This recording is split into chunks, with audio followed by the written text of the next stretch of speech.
은혜를 나누기를 원합니다. 마태복음 25장 44페이지 성경 마태복음 25장 31절부터 마지막 46절까지 말씀을 함께 교도하기를 원합니다.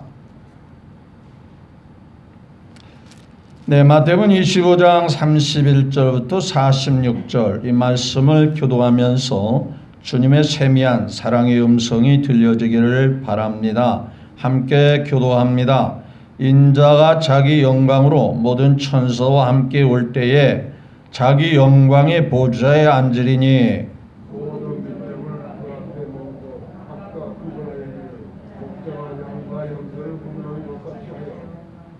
양은 그 오른편에 염소는 왼편에 두리라.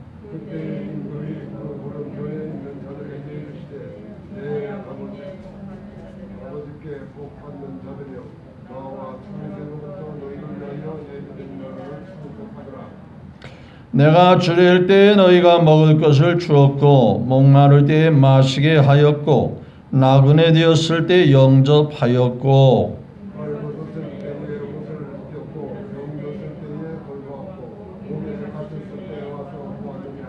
이에 의인들이 대답하여 이르되 주여 우리가 어느 때에 주께서 줄이신 것을 보고 음식을 대접하였으며 목마르신 것을 보고 마시게 하였나이까.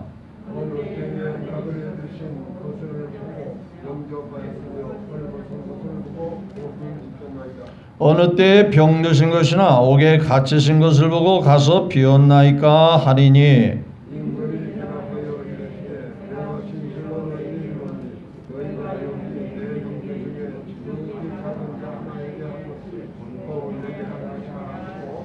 또 왼편에 있는 자들에게 이르시되 저주를 받은 자들아 나를 떠나 마귀와 그 사자들을 위하여 예비된 영원한 불에 들어가라.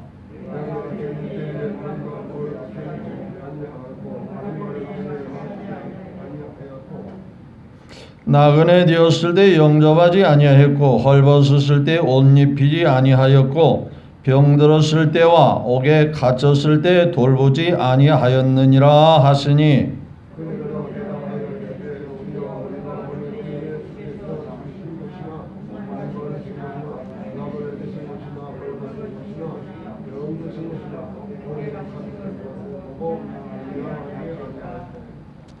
이에 임금이 대답하여 이르시되 내가 진실로 너희에게 이르노니 이 지극히 작은 자 하나에게 하지 아니한 것이 곧 내게 하지 아니한 것이니라 하시리니 아멘. 46절까지 말씀을 같이 교독했습니다. 먼저 하나님께 예배 드리는 한 분 한 분 우리 모두의 마음을 담아 하나님께 큰 영광을 돌리는 하나님께 아름다운 찬양과 경배를 드리는 귀한 영광을 하나님께 올려 드립니다. 또한 하나님은 여러분들을 그토록 만나보고 싶고 예배를 받으시기를 원하시는 하나님이십니다. 그 하나님의 은혜와 복이 여러분들에게도 넘치게 되시기를 또다시 넘침으로 바로 한 달을 복되게 하시고 하루하루를 승리하는 삶으로 강건하게 하시는 은혜로 역사해 주시기를 주 예수님의 이름으로 축복합니다. 8월 첫째 날 아니에요? 첫째 날부터 예배 드리는 한 분 한 분이 거듭 주님께서 코로나는 저 멀리 떠나게 하시고 사실은요 이제 코로나가 오늘 그 뉴스에 잠깐 보니까 영국에서는 그러네요. 감기와 같이 아마 우리 영구적으로 떠나지 않을 수도 있다라는 거예요. 코로나하고 함께 살 수밖에 없는 그러한 상황이 됐다고 그럽니다. 어떻게 코로나를 잘 지키느냐가 문제지요. 완전히 소멸되고 없어지는 않을 것 같다고 그럽니다. 감기나 감기나 독감이나 이런 것들이 사라지지는 않잖아요. 언제 어디서나 걸릴 수 있는데 건강을 잘 지키면 걸려도 죽지는 않는다 그 말이죠. 요즘 확진자가 많이 늘어나기는 했지만 돌아가신 분들은 그렇게 많다고 하는 통계는 별로 발표가 되지 않습니다. 애지간하면 특별한 지병, 특별한 기저병이 없으면, 기존의 질병이 없으면 그냥 잘 버티고 잘 이길 수 있더라고 그러는 거고요. 아무쪼록 바로 한 달 건강하시고 하나님의 은혜가 충만하게 되시기를 예수님의 이름으로 축복합니다. 옆에 사람 한번 잠시 눈 인사라도 끝나면 또 가기 무섭잖아요. 사랑하고 축복하고 존경합니다 하면 인사하는 거예요. 네, 감사합니다. 주신 말씀 읽으신 우리 이 말씀을 통해서 순서지 있는 대로 주 예수님 심판하러 오십니다 라는 주제로 함께 은혜를 나누고자 합니다. 우리가 믿는 내용이 성경 내용이고 성경에 있는 내용을 함축해서 요약한 것이 바로 우리가 늘 예배 때마다 고백하는 사도신경의 고백이죠. 나는 전능하신 누구를 믿죠? 전능하신 하나님 아버지, 천지를 창조한 하나님을 믿습니다. 두 번째 믿는 분은 누구예요? 나는 유일하신 하나님의 아들 유일하신 예수 그리스도를 믿습니다. 그렇죠? 또 세 번째 믿는 것은 나는 성령을 믿사오며, 그렇죠? 전능하신 하나님 아버지 믿고 또 유일하신 그 아들 예수 그리스도를 믿습니다. 또 세 번째는 삼위일체가 되시는 성령님을 믿습니다. 이 세 가지가 우리에게 믿음인데, 그런데 그 하나님의 역사 또 성령의 역사가 누구로 나타나냐? 예수님으로 나타났단 말이죠. 따라서 예수님을 믿는데 무엇을 믿느냐 하는 거예요. 그 예수님께서 오셔서 행하시는 5가지가 있어요. 유일하신 예수를 믿습니다. 그는 첫째는 뭐예요? 동정녀 마리아에게 나시고, 그렇죠? 이분은 그냥 사람과 같이 평범한 게 아니라 성령으로 잉태되어 동정녀 마리아에게 나셨다. 이거 내가 믿는다. 그러니 이 말은 뭐냐? 평범한 예수님이 아니다 이 말이죠. 유일하신 하나님이신 그 예수님이 성령을 통해서 처녀의 몸 마리아를 통해서 나신 분이시다. 이건 내가 누가 뭐라도 확실하게 믿는다. 그래서 예배 때마다 고백하는 거예요. 그 다음에 그분이 이 땅에 오신 목적을 이루기 위해서 본디오 빌라도에게 고난을 받아 십자가에서 못 박혀 죽으셨다. 왜 죽으셨냐? 억울해서 죽은 것도 아니고 힘없어서 죽은 것이 아니라 또 죄가 있어서 잘못한 어떤 죄가 있어서 죽은 게 아니고 우리를 위해서 십자가에 죽기 위해서 오셨는데, 안타깝게도 본디오 빌라도를 통해서 십자가에 죽으셨다. 죽은 것이 확실하다 이 말이죠. 세 번째는 뭘 믿냐? 죽은 자 가운데서 3일 만에 다시 뭐 하였으며? 살아나셨다. 이게 참 중요한 거거든요. 사람은 다 죽음으로 뭐 하죠? 끝이잖아요, 끝.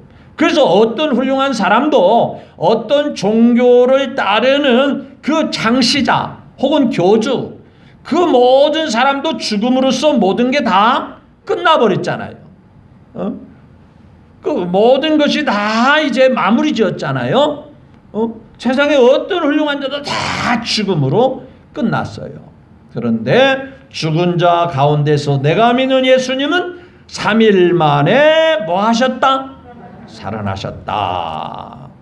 대단한 역사잖아요. 이게 성경 66권 중에 핵심이란 말이에요. 제자들이 이 사실을 증거하면서 살았어요. 근데 사람들이 야, 그 거짓말하지 마. 어떻게 죽은 사람이 살아나냐? 근데 제자들은 그렇게 막 위협하고 죽이려고 그 말도 안 되는 소리 하지 마라. 그래도 자기가 믿는 예수님이 분명히 살아나기 때문에 그 사실을 끝까지 전하더라 안 전하더라? 끝까지 전하더라. 목숨 걸고 전하더라고 말이야. 마치 그게 꾸며낸 얘기라면 누구하고 입 맞춰서 우리 그러라고 하자. 그러면 목숨 걸고 그 사실을 전하겠어요? 그렇게 못하죠. 사실이니까 목숨 걸고 전하는 거예요. 왜? 목에 칼이 들어와도 사실은 사실대로 말해야 되겠다. 그게 예수님 부활이거든요. 이거 확실하게 믿으시죠? 꼭 부활절 같네. 그래, 예수님 부활은 우리가 죽은 자 가운데 다시 살아나셨다. 그리고 그분이 살아나신 그분이 어디에 올라가셨느냐? 하늘에 오르시어 전능하신 아버지 하나님, 하나님과 동일하게 우편에 앉아 계신다. 그럼 지금 뭐냐? 지금은 예수님께서 3일째는 성령으로 일하시고 성령으로 이와 함께 하시고 성령으로 붙드시고 성령으로 도와주시고 성령으로 주관하신다. 그래서 지금은 성령의 시대란 말이에요. 분명히 그분이 하늘에 오르시어 전능하신 아버지 하나님, 하나님과 나란히 우편에 앉아 계신다. 그러므로 이것은 하나님과 동일하신 분이 예수님이시다. 맞죠?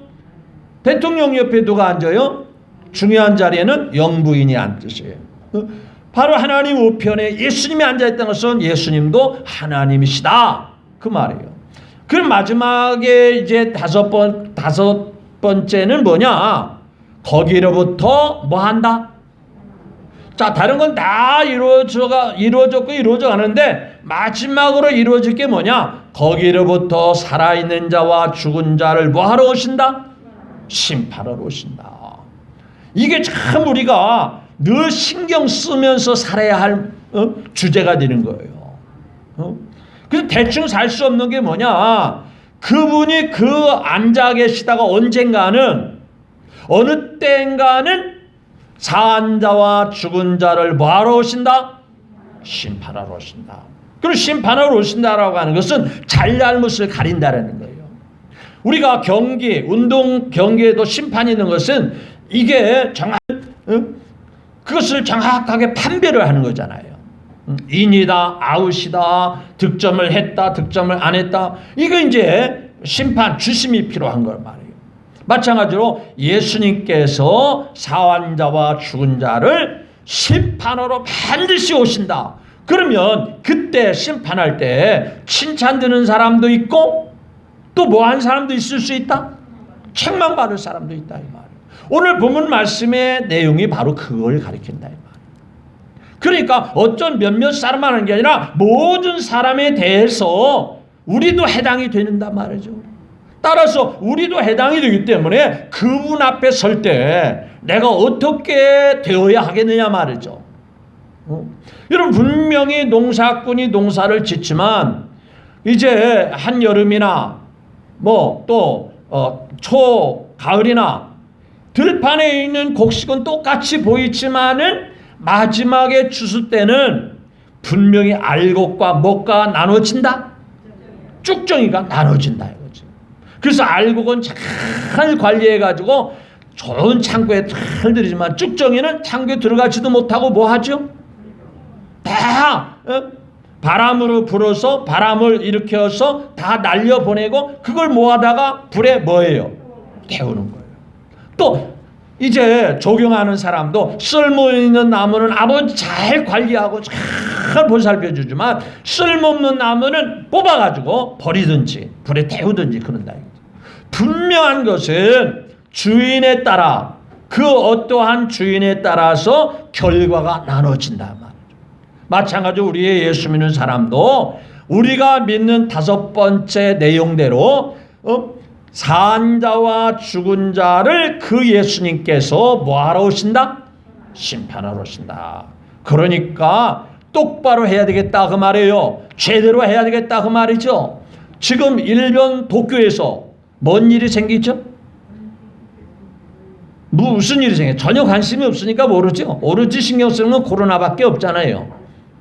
자, 나름 이제 도쿄에서 2020년 올림픽이 한 해를 늦추어서 지금 이제 벌어지는데 관중이 없는 경기를 하는 거예요. 그래도 이제 해설자가 이제 해설을 하고 또 이제 카메라로 빚어주기 때문에 내용은 이렇게 이게 우리가 TV를 통해서 영상을 볼 수 있지만은 직접 관람은 하지 못하는 거예요.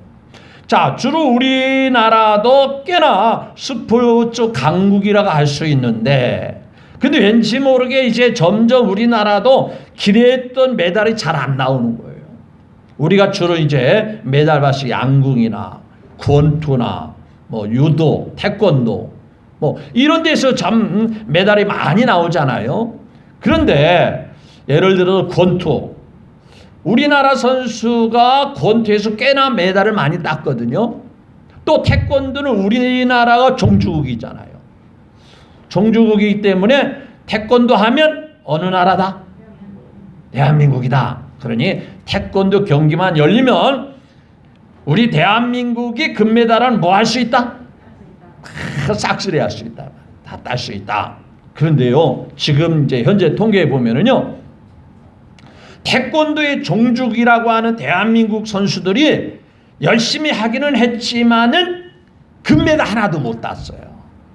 그래서 은메달 하나, 동메달 2개 그렇게 따고 이제 그치고, 오히려 생각지도 못한 어떤 나라가 금메달 땄는가 봤더니 뭐 못 사는 크로아티아 나라, 세르비아 나라, 우즈베키스탄, 물론 이제 그 금메달 때는 미국에서도 하나 따고 이탈리아에서도 하나 따고 이렇게 했습니다만은, 주로 이렇게 통계해 보니까 못 사는 나라의 선수들이 금메달을 땄더라는 거예요.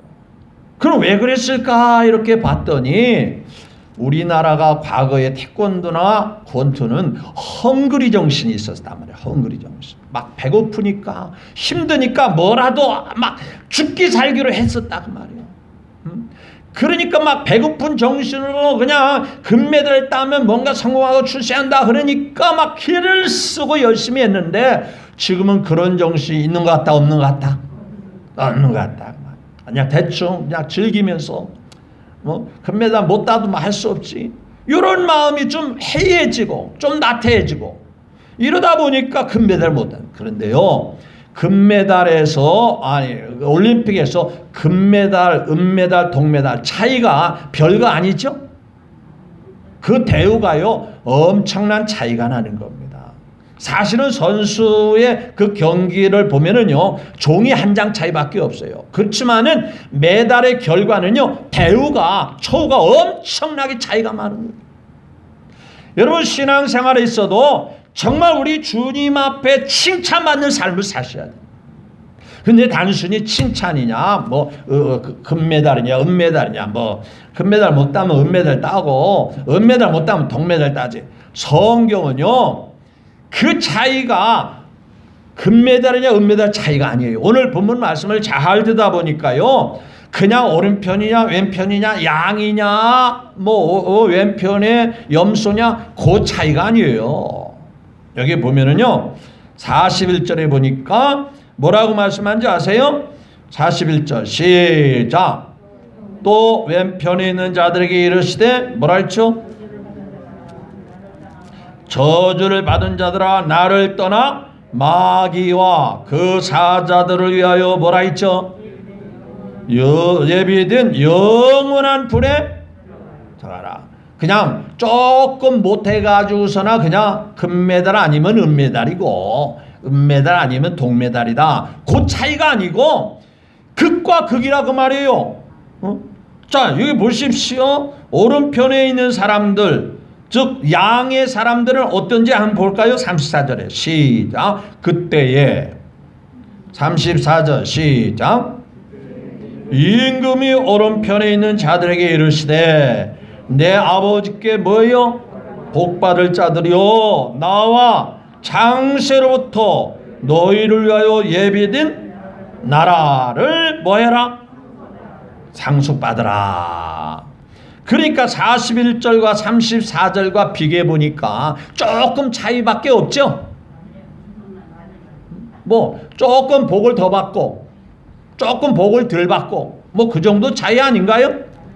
그러니까 뭐 신앙생활 열심히 할 필요 없이 조금 덜 해도 괜찮아, 그 정도가 아니라고 말이죠.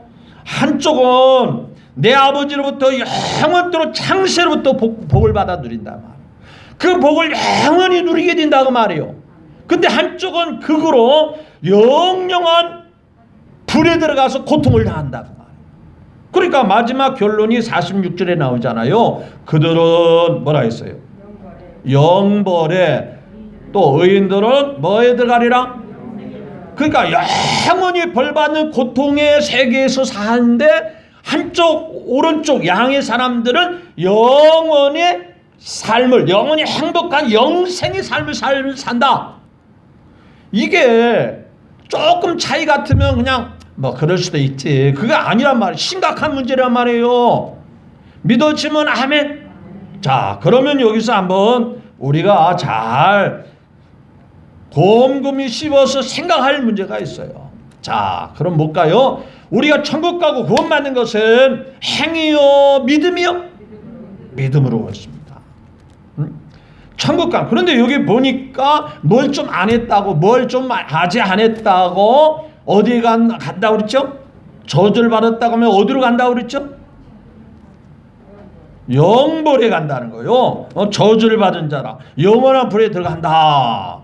그리고 이 사람들은 영벌에, 그들은 영벌에, 의인은 어디에 들어간다? 영생에 들어간다. 아니, 우리가 믿음으로 구원받고 예수님을 받아들이면 구원받는데 무슨 지옥의 영벌에 영원한 고통당하게 당한다고 하냐? 뭐가 잘 안 맞는 거 아니냐? 근데 분명한 것은 우리가 구원받고 천국 가는 것은 오직 뭐함으로 인해서? 믿음으로 말미암아. 누구든지 예수님 믿으면 멸망하지 않고, 확실하죠? 영생을 얻는 게 뭘로 된다? 믿음으로, 예수님을 믿으면 된다 그 말이에요. 맞죠? 그러면 됐는데 무슨 또 영벌에 가고 저주를 받아가지고 영원히 고통하고 그러냐? 나 믿으니까 되는. 근데 분명히 알아야 될 것은, 믿음은요 반드시 행함이 따라오야 되는 거예요. 무슨 얘기냐면, 살아있는 나무는 언제나 똑같은 게 아니에요. 뭔가 알아들어요? 죽은 나무하고 살아있는 차이가 있어요. 그러니까 죽은 나무도, 이 나무는 살아있게 보여요? 죽은 것 같이 보여요? 보기에 싱싱하잖아요. 항상 1년 12달 싱싱하네. 맞죠? 이거 그게 저게 살아있는 생나무 아니었어? 또 이렇게 생각하는 사람도 있는데요. 그러니까 이게 1년 12달 항상 똑같고 항상 싱싱해요. 근데 실상은 저 나무는요 모조품이에요. 맞죠? 변화가 없어요. 마찬가지로요, 살아있는 믿음은 반드시 주님의 뜻에, 주님의 합당한 그분의 원하시는 바에 의해서 사라지고 살아가게 되고, 믿으시면 아멘. 살아있는 나무는, 나무에 붙어있는 가지는 꽃이 피고 열매 맺고 열매가 자라고 열매가 누렇게 담스럽게 익어가게 되어 있고, 믿으시면 아멘. 그러니까 구원받았다고 해서 아무렇게나 살아도 되는 게 아니에요. 죽은 나무같이. 여러분 보세요.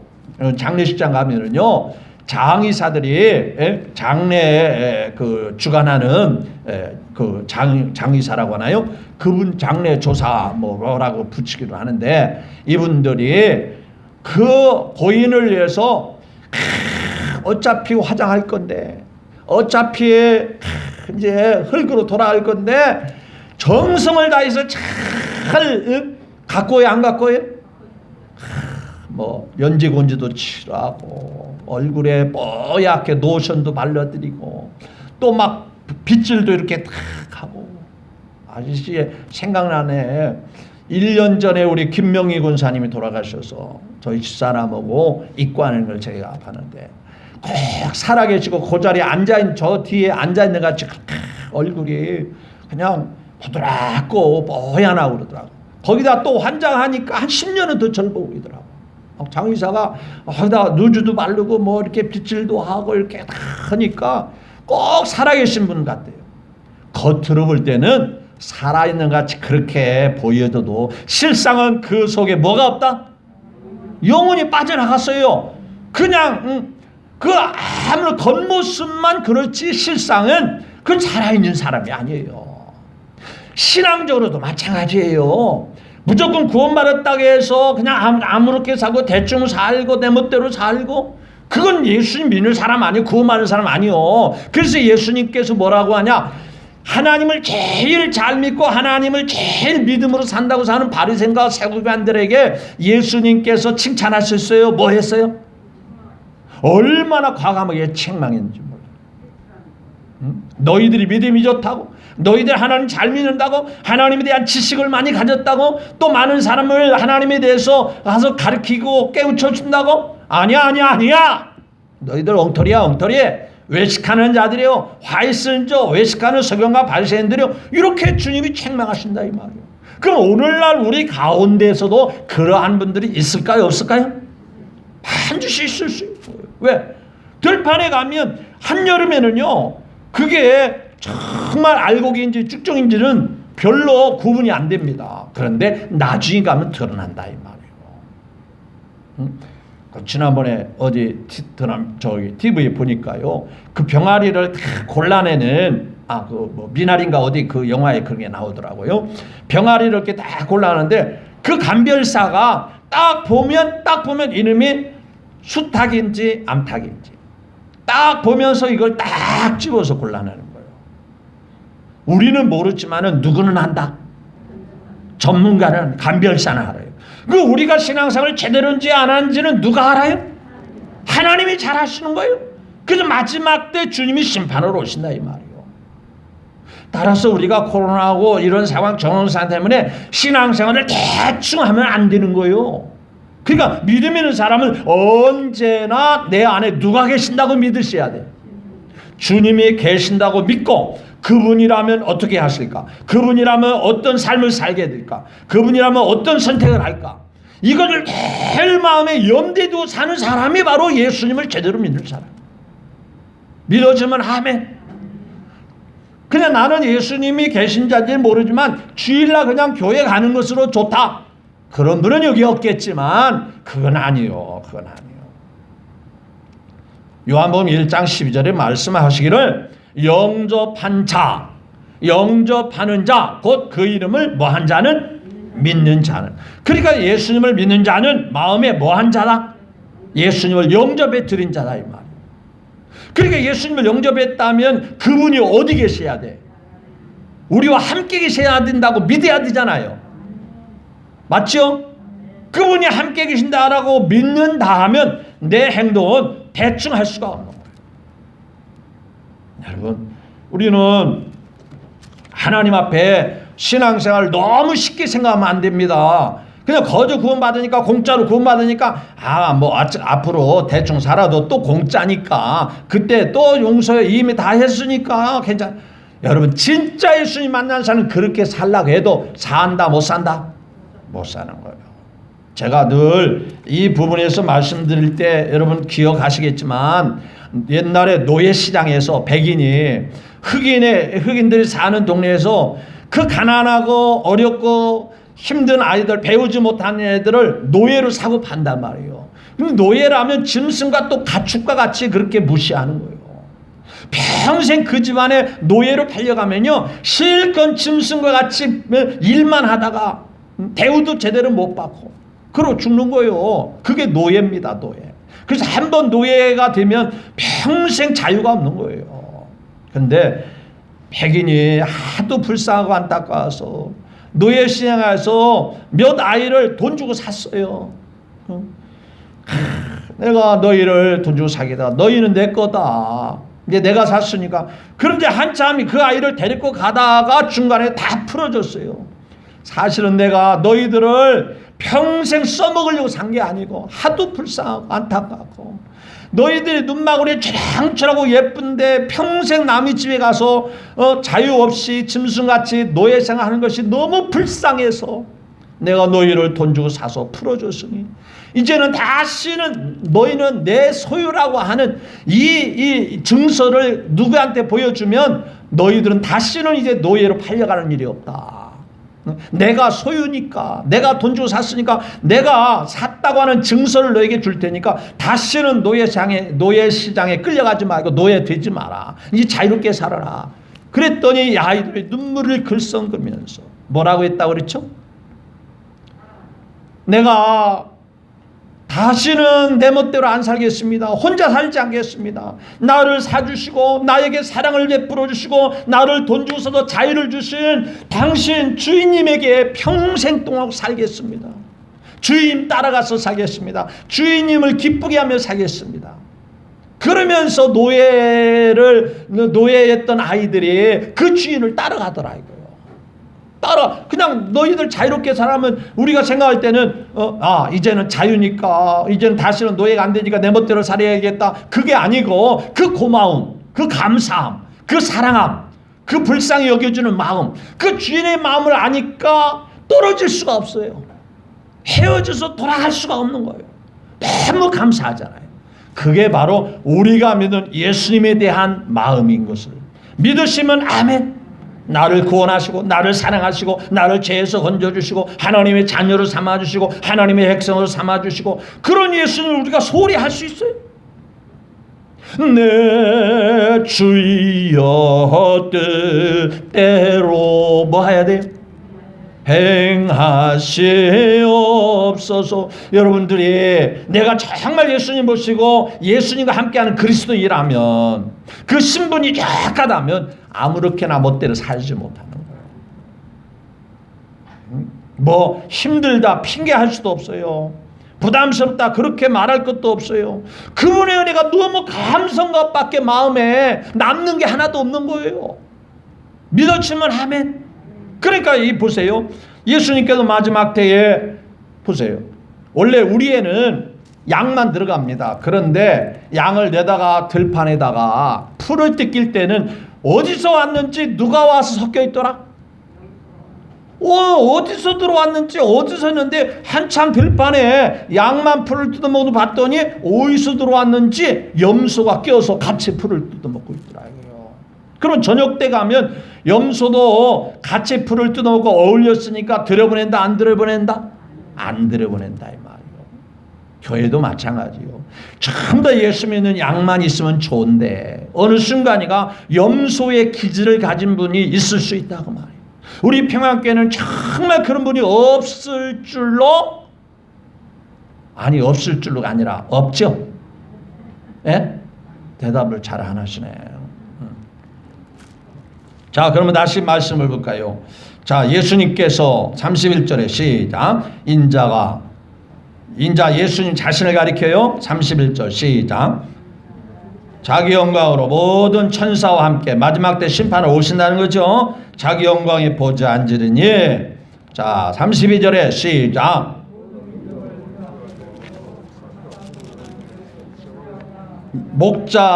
목자이신 예수님이 양과 염소를 구분한 같이 양은 어느 편에?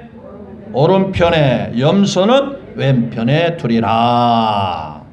이렇게 서로 나누어 둔다 이 말이에요.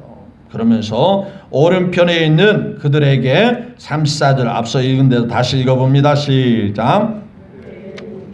임금이 그 오른편에 있는 자들에게 이르시되 내 아버지께 복받을 자들이여 나와 창세로부터 너희를 위하여 예비된 나라를 뭐해라? 영원히 아버지께서 준비해 놓은 것을 영원히 누리도록 상속받으라. 그렇게 해서 그래서 왜 그런가 봤더니 믿음의 삶이 있었다고 말이에요. 믿음의 실천이 있었단 말이에요. 자, 35절에 시작. 내가 줄일 때 너희가 먹을 걸 주었고 목마를 때에 마시게 하였고 나그네 되었을 때 영접하였고 또 36절에 헐벗을 때 옷 입혔고 병들었을 때 돌아봤고 옥에 갇혔을 때 와서 뭐 했느니라? 봤느니라. 이렇게 말씀하셔요. 자, 그러니까 뭔가 믿음의 행함이 있었던 것 같다? 없었던 것 같다? 있었던 거예요. 그러니까 야고보서에 분명히 말하기를 행함이 없는 삶은 행함이 안 따라가는 그런 믿음은 무슨 믿음이라고 그랬죠? 확실하죠? 그러니까 믿음을 가진 사람은 분명히 믿음에 맞는 믿음에 준한 믿음에 따르는 뭐가 따라가더라? 행함이 따라가더라고 말이에요. 근데 그 행함이 대단한 게 아니에요. 당연한 거예요. 아니, 가지에서 열매 맺는 게 대단한 거예요? 나무에 붙어있는 가지가 열매 맺는 게 대단한 겁니까? 그 당연한 거고 자연스러운 거예요. 믿으면 아멘? 그게 뭐 생색날 것이나 무슨 자랑할 거나 그게 아니에요. 당연히 맺어야 되는 거 아닌가? 당연히 그렇게 해야 되는 거 아닌가? 믿어지면 아멘? 그러니까 예수 믿는 사람은 예수 믿는 사람답게 살아가는 게 당연한 거고 지당한 거고 자연스러운 거고 그렇단 말이에요. 그러니까 특별하게 하는 것이 아니기 때문에 그게 머릿속에 남아요, 안 남아요? 그냥 일상생활이니까. 그냥 일상생활하는 것은 그냥 머릿속에 그렇게 남아요, 안 남아요? 그냥 안 남고 그냥 당연히 사는 삶을 사니까. 그러니까 예수님이 뭐라 했어요? 그렇게 말하니까 자 37절에 시작. 이에 의인들이 대답하여 이르되 주여 뭐라 했어요? 우리가 어느 때 주께서 주신 것을 보고 음식을 대접하셨으며 목마른 것을 보고 뭐 했다? 그러니까 주님은 했다고 하는데 본인들은 기억한다 못한다? 전혀 못하더라 이거요. 언제 그랬습니까? 우리 기억 안 나는데요. 왜? 당연히 하는 일을 했기 때문에 그걸 특별히 기억할 필요가 있다 없다? 없다고 말이에요. 자연히 하는 일 아니었나? 당연히 하는 일 아니었나? 엄마로서 주부로서 당연히 하는 일 아닌가? 근데 뭐 그게 뭐 칭찬받고 대단한 거야. 그런데 주님은 그걸 칭찬하십니다. 주님은 기억하시더라고요. 기억하십시오. 예수 믿는 사람들은요 당연히 하나님 앞에 해야 할 일 하는 거예요. 근데 그게 생색날 게 아니에요. 당연히 주일날 나와서 주일 예배 드리고 11조 하는 거 당연히 11조 하는 거고 뭐 하나님 앞에 할 수 있는 거 왜? 그거 내 거 아니야. 하나님 맡겨놓은 거예요. 내 목숨 내 거 아니에요. 여러분 이 땅에 안 믿는 사람도요 뭘 최고로 치는 줄 아세요? 여러분 이 세상에서 가장 중요하다고 여기는 거 그래도 사람들이 죽을 때 깨닫는 게 한 가지 있어요. 그게 뭔지 아세요? 건강이에요. 건강을 잃으면 뭐라 그랬죠? 다 잃어버린다. 돈 아무리 벌어도요 병 들으니까 그 돈은요 종이 조각에 불과하더라는 거예요. 다른 것으로 다 돈으로 대체할 수 있어도요 병 들면 그 누구도 그 어떤 것도 대신할 수 있더라 없더라? 없더라. 다른 건 다 뭐 돈으로 바꿔치기 할 수 있고 돈으로 새 거 사고 다 할 수 있는데 자기가 병들으니까 그 쌓아놓은 명예도 소용이 없고 쌓아놓은 돈다발도 아무 소용이 없고 뭐 장가장가 그거 다 쓰레기에 불과하고 다 그게요 휴지 조각에 불과하더라고요.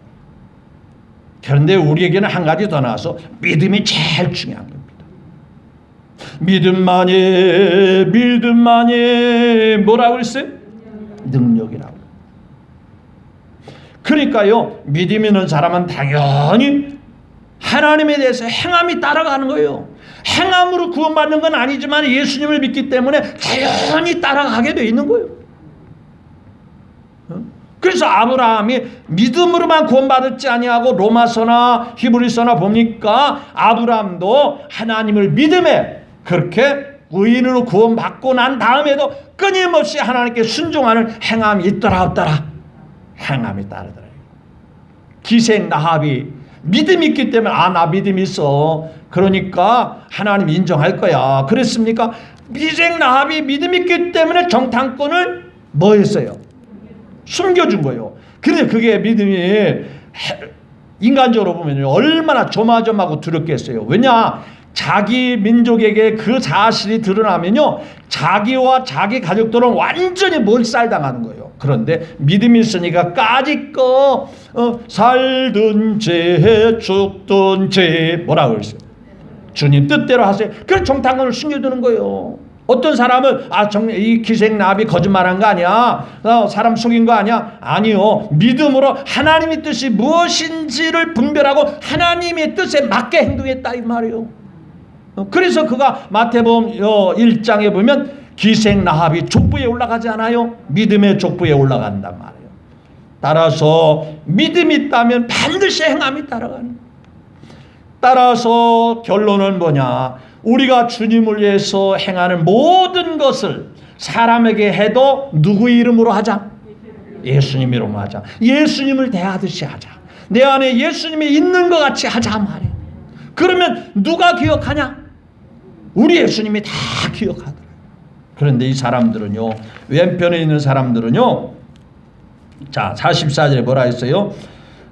44절 시작. 그들도 대답하되 이르되 주여 우리가 어느 때 주께서 줄인 것이나 목마른 것이나 나그네신 것을 헐벗은 것이나 병든 것이나 옥에 갇힌 걸 보고 공양하지 뭐했다?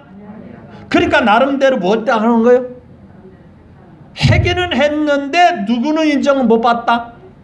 그러니까 그들은 자기 이름으로 생색나기 위해서 조금은 한 것 같은데 주님은 기억하더라 못하더라? 못하더라.